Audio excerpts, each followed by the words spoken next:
Okay. So നമ്മൾ ഈ വീഡിയോയിൽ നമ്മൾ നോക്കാൻ പോകുന്നത് നമുക്ക് എങ്ങനെ CSS ക്ലാസ് നമുക്ക് കണ്ടീഷണൽ ആയിട്ട് കൊടുക്കാൻ പറ്റുന്നതാണ് നമ്മളിവിടെ നോക്കാൻ പോകുന്നത്. സോ കഴിഞ്ഞ വീഡിയോയിൽ നമ്മൾ ഇൻലൈൻ സ്റ്റൈലിങ്ങിന്റെ കണ്ടീഷൻ ആണ് നോക്കിയത്. അപ്പോൾ ഇത് ഞാൻ എടുത്ത് മാറ്റിയിട്ട് ഞാൻ പഴയതുപോലെ ആക്കാൻ പോകുന്നത്. ഇവിടെ ഞാൻ ക്ലാസ് നെയിം ആയിട്ടായിരിക്കും കൊടുക്കുന്നത്.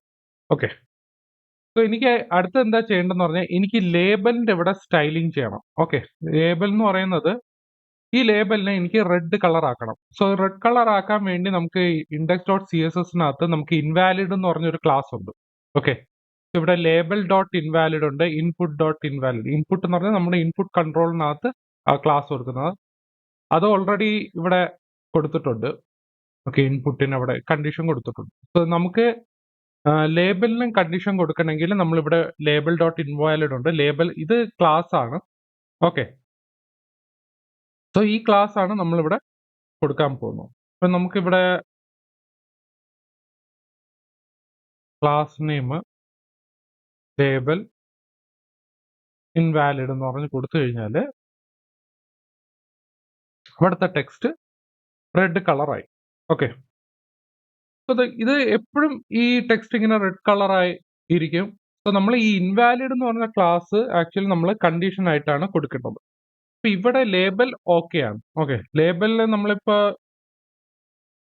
കൊടുത്തു കഴിഞ്ഞാലും ഡീഫോൾട്ട് കളർ തന്നെയാണ്. ഓക്കെ. അപ്പൊ എനിക്ക് ഇൻവാലിഡ് ക്ലാസ് കൊടുക്കണമെങ്കിൽ ഞാനിത് കണ്ടീഷൻ ആയിട്ട് കൊടുക്കണം. സോ ഈ കണ്ടീഷൻ ആയിട്ട് കൊടുക്കണമെങ്കിൽ നമുക്ക് വേറൊരു മെത്തേഡ് ഉണ്ട്. അത് ജാവാസ്ക്രിപ്റ്റിന്റെ മെത്തേഡാണ്. ഇതിനെയാണ് നമ്മൾ ടെംപ്ലേറ്റ് ലിറ്ററൽസ് എന്ന് പറയുന്നത്. ഇത് ആക്ച്വലി റിയാക്ടിന്റെ മെത്തേഡ് അല്ല, ജാവാസ്ക്രിപ്റ്റിനകത്തുള്ളൊരു മെത്തേഡാണ്, ഇൻബിൽഡ് മെത്തേഡ്. അതെന്തെന്ന് പറഞ്ഞാൽ നമ്മൾ ആക്ച്വലി നമ്മൾ സ്ട്രിങ്സ് എല്ലാം കൂടെ ജോയിൻ ചെയ്യാൻ വേണ്ടി നമ്മൾ പ്ലസ് സൈൻ യൂസ് ചെയ്യില്ല. അതുപോലെ നമുക്ക് ഇവിടെ പ്ലസ് സൈൻ ഒന്നും യൂസ് ചെയ്യേണ്ട, നമുക്ക് ടെംപ്ലേറ്റ് ലിറ്ററൽസിനകത്ത് നമുക്ക് യൂസ് ചെയ്യാൻ പറ്റും. അത് വളരെ ഈസിയാണ്.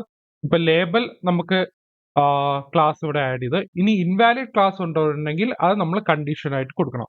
അപ്പൊ ഇവിടെ നമ്മൾ വേരിയബിൾസോ അല്ലെങ്കിൽ എന്തെങ്കിലും ഒരു ഫംഗ്ഷനോ അല്ലെങ്കിൽ അറയോ ഇങ്ങനെ കൊണ്ടുവരുന്നെങ്കിൽ നമ്മൾ വേരിയബിൾ ആണ് കൊണ്ടുവരാൻ ഉദ്ദേശിക്കുന്നത്. അപ്പൊ നമ്മളിവിടെ എന്ത് ചെയ്യും, നമ്മളിവിടെ ഡോളർ സിമ്പിൾ ഇവിടെ യൂസ് ചെയ്യും. ഡോളർ സിമ്പിൾ കഴിഞ്ഞിട്ട് നമ്മളിങ്ങനെ കേളി ബ്രാക്കറ്റ് എഴുതും. അതിനകത്താണ് നമ്മൾ ഈ വേരിയബിൾസും അതുപോലെ ജാവാസ്ക്രിപ്റ്റിന്റെ കോഡ് നമ്മൾ അതിനകത്തോട്ട് കൊണ്ടുവരണം. അപ്പൊ ഇവിടെ നമുക്ക് കൊണ്ടുവരുന്നത് നമ്മളിവിടെ email not valid question mark, email not valid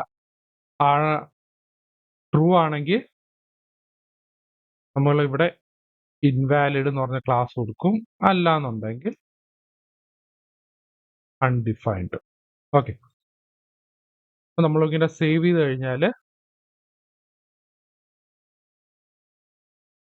sign in കൊടുക്കുമ്പോൾ ഇമെയിലിൽ അവിടെ ക്ലാസ് വന്നിട്ടുണ്ട്. ഓക്കെ. സോ ഇതാണ് നമ്മുടെ ടെംപ്ലേറ്റ് ലിറ്ററൽസ് എന്ന് പറയുന്നത്.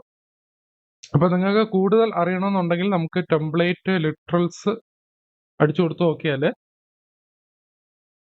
ഇതിന്റെ ഫസ്റ്റ് സൈറ്റ് ഇതാണ്. ടെംപ്ലേറ്റ് ലിറ്ററൽസ് അല്ലെങ്കിൽ ടെംപ്ലേറ്റ് സ്ട്രിങ്സ് എന്ന് പറയും. സോ ഇവിടെ നമ്മൾ സിൻടാക്സ് യൂസ് ചെയ്യും. സിൻടാക്സ് ഇവിടെ സ്ട്രിങ് എന്ന് പറയുന്ന ടെക്സ്റ്റ്, ഈ ഡോളർ സൈൻ കഴിഞ്ഞിട്ട് കേളി ബ്രാക്കറ്റ്സ് ആണ് അകത്ത് എക്സ്പ്രഷൻ ആണ് വരുന്നത്. എക്സ്പ്രഷൻ എന്തും ആവാം. ഓക്കെ.